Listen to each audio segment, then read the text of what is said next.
नमस्कार जय जगन्नाथ। एबे जानिबा अक्टोबर मासरे 2025 राशि चक्रर मीन राशि शेष राशि तेणु तांकर भाग्यफल केमिति रहिबो, ग्रह माने किपरि प्रभाव पकाइबे राशि उपरे। मास आरंभ रे रवि रहउचंती आपनकर सप्तम स्थान रे। अक्टोबर 17 तारिख रे राशि रो अष्टम स्थान को चलन करिवे। मंगल मास आरंभ रु 26 तारिख पर्यंत आपनकर अष्टम स्थान रे रहउचंती। 27 अक्टोबर रे नवम स्थान को प्रवेश करिवे। बुध मासर प्रथम रु क्रमागत भाव में सप्तम अष्टम नवम भाव को चयन करुछंती। सेहीपरि जदि देखिबी आपनक राशि रो अधिपति ग्रह बृहस्पति मास आरंभ रे चतुर्थ हाउस रे रहिबे। 18 तारिख रे राशि परिवर्तन करी आपनकर पंचम भाव को चयन करिवे, जहाँ फल रे इस समय आपण अनेक शुभफल पाइबे। आगो को मुझे विषय कहबी शुभफल विषय। पंचम बृहस्पति उच्च स्थान रे, तेणु आपन को प्रॉफिट तो इस समय बहुत देवे। शुक्र मास आरंभ रु षष्ठ स्थान रे। 9 अक्टोबर रे सप्तम स्थान को चयन करेंगे। शनि मास सारा मीन राशि रे रहिबे, तेणु जन्म शनि इस समय राशि रे रहउतिबारु एतेटा आपन को शुभफल देवे नाही। शनि बहुत हार्डवर्क करेंगे। शनि 7.5 प्रभाव आपण राशि उपर रही। राहु स्थिति मास सारा आपणकर द्वादश भाव में रहिबो। केतुकर स्थिति मास सारा षष्ठ भाव में रहिबे। एते रहिला आपणको राशि रो अक्टोबर मासर ग्रह मानकर स्थिति। एथर जानिबा यार प्रभाव आपणको राशि उपर कोन रहिबो। प्रथमे आपण जानतु पंचम बृहस्पति विषय। पंचम बृहस्पति आपणको आर्थिक क्षेत्र में शुभफल देव। पिला मानकर उत्तरोत्तर उन्नति हेबो। पिला माने कोनोसी एग्जाम देइथिले सेथिरे भल नंबर रखी कृतकार्य हेबे। सर्विस रे थिले प्रमोशन पाइबे। नुआ सर्विस मध्य ए समय सेमान को अपॉइंटमेंट आसी पारे। ए समय आपनकर मान सम्मान प्रतिष्ठा ए सब बहुत बढ़ी जाव। पंचम बृहस्पति मान सम्मान वृद्धि करते, किंतु इनकम अपेक्षा खर्च आपन को अधिक हम कहीं राहु द्वादश भाव में रोचंती। मंगल आपनकर द्वितीयाधिपति होई अष्टम स्थान रे रोचंती, तेणु सेविंग्स ए समय आपन करि परिबे नाही।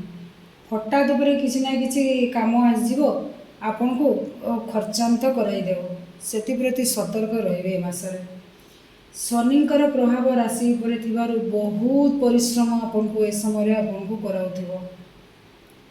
लाभ किंतु सेते मिलु नथिबो। परिश्रम अनुसार लाभ कम पाउथिबे आपण। किंतु बृहस्पतिंकर पंचम भाव को चयन पर यार किछि बैलेंस आसी जिवो आपनकर राशि रे। स्वास्थ्यगत समस्या किंतु ए मासरे आपन को बहुत रहइबो। जॉइंट पेन, बैक पेन ए सब रहिबो ए मासरे। रवि मध्य 17 अक्टोबर रे अशुभ स्थान को रहिबे, तेणु हार्ट पेसेंट जो मैंने रही ए समय अधिक सचेतन रुहतु। यह आगु को आपन को बेसी प्रोब्लेम देव। रविकर चलन पर हार्ट जनित प्रोब्लेम बेसी देखा देव। एपटे रवि मंगलकर जग अष्टम हाउस रे रोची, तेणु ऑपरेशन देखा। डॉक्टर कर चेकअप कर चेकअप करे ट्रीटमेंट रुहतु। एपटे जदि मु देखिबी शुक्र केतुंकर स्थिति मध्य षष्ठ भाव में रोचे आपनकर राशि प्रति, तेणु डायबिटीज जनित समस्या, किडनी प्रॉब्लम, थायराइड प्रॉब्लम ए सब जदि आगुरु अच्छी ताहा टिके बढ़ी जाई पारे। सेथि प्रति सतर्क रहिबे। डॉक्टर को परामर्श करी मेडिसिन कंटिन्यू करिवे। एते रहिला आपनकर स्वास्थ्यगत समस्या। एबे देखिबा आपनकर सर्विस लाइन किपरि अछि। जो मैंने गवर्नमेंट सेक्टर रे वर्क कर मासरे टिके सावधान रहा उचित। करप्शन आदु करंतु नहीं, कारण रवि मंगलकर स्थिति राशि पाई शुभ नहीं। बहुत प्रेसर रे रहिबे वर्किंग फील्ड रे। आपण दूर स्थान को ट्रांसफर भी जग रही। जो स्थान को आपण चाहू नथिबे से जगह को ट्रांसफर हो जिवो। एमिति भी आपन राशि को शनि 7.5 प्रभाव रहुची। तेणु जेकोसी वर्क करुचंती भाभी चिंती विचार विमर्श करी करंतु, नहले कोनोसी मुहूर्त रे आपण को हाथ रु कर्म चली जाई पारे।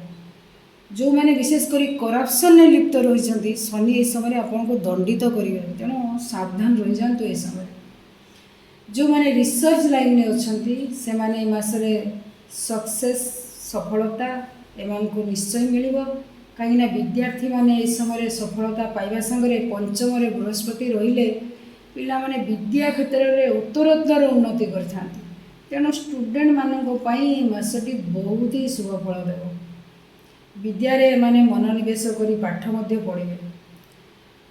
ଯେଉଁମାନେ ବିଜନେସ୍ କରୁଛନ୍ତି ସେମାନେ ରବି ବୁଧଙ୍କ ସ୍ଥିତି ସପ୍ତମ ଭାବରେ ରହୁଥିବାରୁ ଏ ମାସରେ ପ୍ରଥମାର୍ଦ୍ଧରେ କିଛି ପ୍ରଫିଟ୍ ଆପଣ ପାଇବେ, କିନ୍ତୁ ମାସର ଶେଷ ବେଳକୁ ବ୍ୟବସାୟରେ ଏତେଟା ଶୁଭ ଫଳ ପାଇବେ ନାହିଁ। ଗ୍ରହମାନେ ଆପଣଙ୍କ ସପୋର୍ଟରେ ନାହାନ୍ତି। ତେଣୁ ବଡ଼ ଧରଣର କିଛି ଇନଭେଷ୍ଟ ଏ ସମୟରେ କରନ୍ତୁ ନାହିଁ, କାରଣ ଶୁକ୍ର ମଧ୍ୟ ନିଚସ୍ଥ। ତେଣୁ ଏ ସମୟରେ ବଡ଼ ଆକାରରେ ଯଦି ଇନଭେଷ୍ଟ କରିବେ ତାହେଲେ ସେହି ଅନୁସାରେ ଶୁଭ ଫଳ ଆପଣ ପାଇବେ ନାହିଁ। ଶୁକ୍ରଙ୍କର ନିଚସ୍ଥ ପାଇଁ ହଜବେଣ୍ଡ ୱାଇଫ୍ ଭିତରେ ଡିଷ୍ଟର୍ବାନ୍ସ ଏ ସମୟରେ ମଝିରେ ମଝିରେ ଦେଖାଦେବ, ସେଥିପ୍ରତି ଧ୍ୟାନ ଦିଅନ୍ତୁ। ଫ୍ୟାମିଲି ପ୍ରେସର ଆପଣଙ୍କ ଉପରେ ଏ ମାସରେ ଅଧିକ ରହିବ। ଯେଉଁମାନେ ସେୟାର ମାର୍କେଟରେ ଇନଭେଷ୍ଟ କରୁଛନ୍ତି ସେମାନେ ଏ ସମୟରେ ବଡ଼ ଧରଣର ଇନଭେଷ୍ଟ କରନ୍ତୁ ନାହିଁ। ଆପଣଙ୍କର ମନିକାରକ ଗ୍ରହ ମଙ୍ଗଳ ଭଲ ସ୍ଥିତିରେ ନାହାନ୍ତି। ଏପଟେ ସେୟାର ମାର୍କେଟିଂ ଗ୍ରହ ବୁଧ ମଧ୍ୟ ମାସରେ ଭଲ ସ୍ଥିତିରେ ରହୁନାହାନ୍ତି।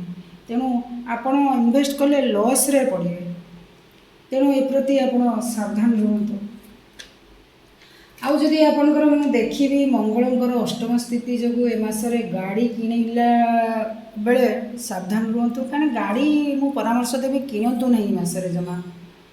କାହିଁକିନା ଅଷ୍ଟମରେ ମଙ୍ଗଳ, ଗାଡ଼ି ଚଲାଇଲା ବେଳେ ଆପଣଙ୍କର ଆକ୍ସିଡେଣ୍ଟର ଯୋଗ ରହିଛି। ତେଣୁ ଗାଡ଼ି ନ କିଣିବା ଭଲ।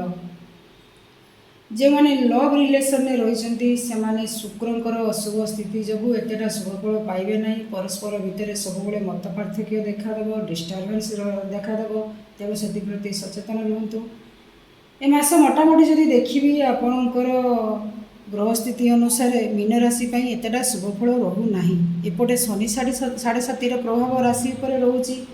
ତେଣୁ ଅନେକ ଗ୍ରହ ଅଶୁଭରେ ଅଛନ୍ତି। ତେଣୁ ପ୍ରତିକାର କରନ୍ତୁ, ଶୁଭଫଳ ପାଇବେ। ମଙ୍ଗଳ ଗ୍ରହଙ୍କର ଅଶୁଭତ୍ୱକୁ ଖଣ୍ଡନ କରିବା ପାଇଁ ପ୍ରତିଦିନ ଘରେ ହନୁମାନ ଚାଳିଶା, ସୁନ୍ଦରାକାଣ୍ଡ ପାଠ କରନ୍ତୁ। ମଙ୍ଗଳବାର ଦିନ ହନୁମାନ ମନ୍ଦିର ଯାଆନ୍ତୁ, ତାଙ୍କର ସିନ୍ଦୁର ଆଣି ମସ୍ତକରେ ଧାରଣ କରି ବାହାରକୁ ଯାଆନ୍ତୁ। ଆକ୍ସିଡେଣ୍ଟର ଯେଉଁ ଭୟ ଆପଣଙ୍କର ରହିଛି ତାହା ଦୂରେଇ ଯିବ। ମଙ୍ଗଳବାରରେ ଆମିଷ ମୋଟେ ହିଁ ଆପଣ ଭୋଜନ କରନ୍ତୁ ନାହିଁ। ଶନିଙ୍କର ଅଶୁଭତ୍ୱକୁ ଖଣ୍ଡନ କରିବା ପାଇଁ ଶନିବାର ଦିନ ଶିବ ମନ୍ଦିର ଯାଇ କିଛି କଳା ରାଶି ମିଶାଇ ସିନ୍ଦୁର କଳା ରାଶି ମିଶାଇ ଜଳାଭିଷେକ କରନ୍ତୁ। ଶନି 7.5ର କଷ୍ଟରୁ ଆପଣଙ୍କୁ ମୁକ୍ତିର ମାର୍ଗ ଖୋଲିଯିବ।